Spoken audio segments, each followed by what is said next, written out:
मुंबई जा रहे हैं, पटना के बाद एक बड़ी रैली मुंबई में। देखिए, लोकतंत्र का जो सबसे बड़ा महापर्व जो है उसकी शुरुआत हो गई है और हम लोग बहुत ही कॉन्फिडेंट हैं और पूरी तैयारी हम लोगों की हो चुकी है।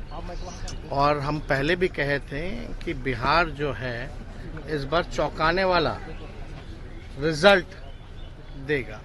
हालांकि बहुत सारे टीवी चैनलों ने अपना सर्वे किया है, उनका काम है, उनका प्रोफेशन है, लेकिन चौंकाने वाला शब्द इसलिए हम कह रहे हैं कि जो अंडर करंट जो है लोगों में, खासतौर पे बिहार के लोगों पर, दो चीजें देख रही है। 17 साल बनाम 17 महीने और दूसरा केंद्र सरकार के 10 साल में बिहार के लिए क्या किया।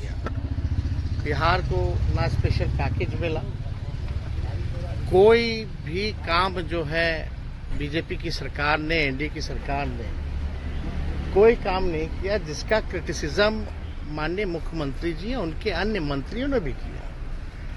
और हम लोगों का तो पुराना जो मांग रहा, जो हम लोगों ने आरक्षण बढ़ाया था महागठबंधन के लोगों ने, जो 75% की जो सीमा की थी भाई, उसको शेड्यूल 9 में करने का, वो भी कोई काम नहीं किया। अब भाजपा में जाते ही मुख्यमंत्री जी कुछ बोल नहीं पा रहे। हालांकि अभिभावक हैं, हम उनकी मजबूरियों को समझ रहे हैं कि कॉम्प्रोमाइज करना पड़ता है, लेकिन जो काम हम लोगों ने किया, जिसकी मांग हम लोगों ने की, जिसका समर्थन सब लोगों ने दिया, कम से कम वो तो आरक्षण को शेड्यूल 9 में करना चाहिए था। उस पर भी कोई चर्चा नहीं करते ये लोग। ना 15 लाख रुपए आए, क्या हुआ नहीं हुआ, इसके बारे में भी कोई चर्चा नहीं। पूरे भारत सरकार में जितनी पक्की नौकरियां, सरकारी नौकरियां मिली होंगी, हम चैलेंज करते हैं केंद्र सरकार को कि हमारे 17 महीने में उससे ज्यादा अगर भारत सरकार ने नौकरी दी है तो बताओ। तो असली मुद्दा ना महंगाई कम हुई, ना किसानों की समस्या को इन्होंने दूर किया, और खास तौर पे बिहार को आगे बढ़ाने के लिए, क्योंकि ये सबका मानना है पिछड़े राज्य बिहार के अलावा भी और भी पिछड़े राज्य हैं। अगर बिहार जैसे राज्य अगर आगे ये बढ़ाने में सहयोग नहीं करेंगे तो भारत कैसे आगे बढ़ेगा।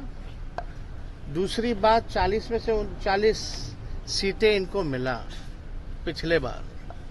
ये 39 सांसदों ने अपने अपने लोकसभा क्षेत्रों में कौन सा ऐसा काम कर दिया,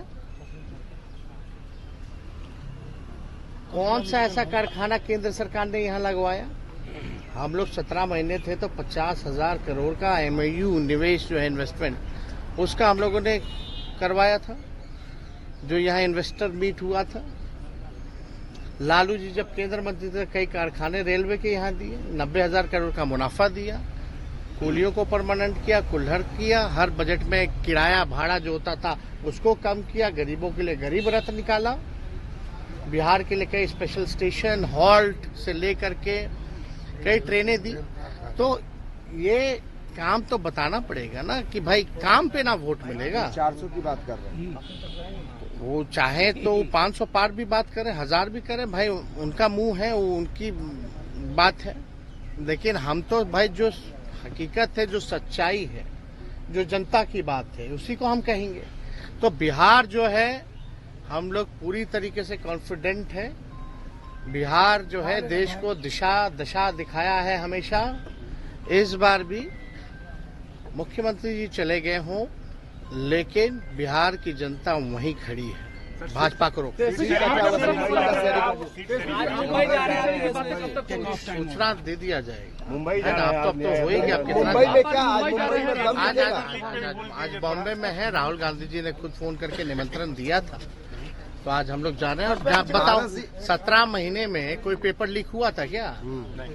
और इसी को कहते हैं असल माफिया राज। अद्भुत है भाई, सरकार बदलते ही भाजपा जैसे आ गई सरकार में, एडमिट कार्ड के पीछे आंसर लिखा हुआ है। देश में ऐसा कहीं नहीं हुआ, ये अद्भुत।